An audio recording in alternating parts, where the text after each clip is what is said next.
الحمد للہ رب العالمین والصلاة والسلام علی اشرف الانبیاء والمرسلین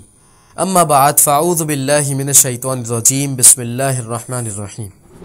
ناظرین محترم، یہ بات ہے آج سے 4000 سال قبل کی کہ جب حضرت ابراہیم علیہ السلام نے کعبۃ اللہ شریف کی بنیاد رکھی اور وہاں پر اپنی ذریت کو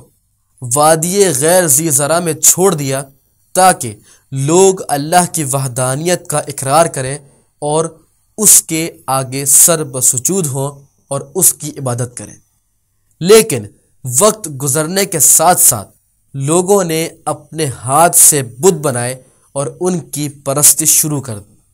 حتیٰ کہ کعبۃ اللہ شریف میں 360 بت نصب کر دیے گئے،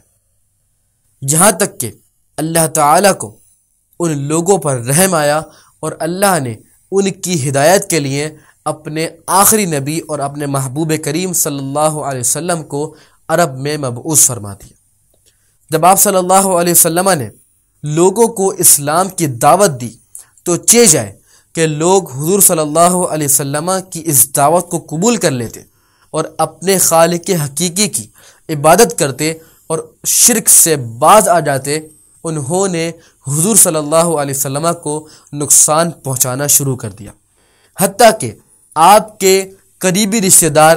آپ کے خون کے پیاسے ہو گئے اور ان لوگوں پر بھی انتہائی ظلم و ستم کیا گیا کہ جو آپ صلی اللہ علیہ وسلم کی اس دعوت پر ایمان لے آئے تھے۔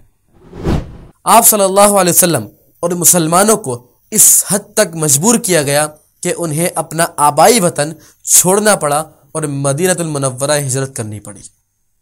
اس ہجرت کے بعد بھی کفار مکہ نے مسلمانوں کا پیچھا نہیں چھوڑا، بلکہ غزوہ بدر، جنگ احد اور جنگ خندق وغیرہ جیسے مرحلوں میں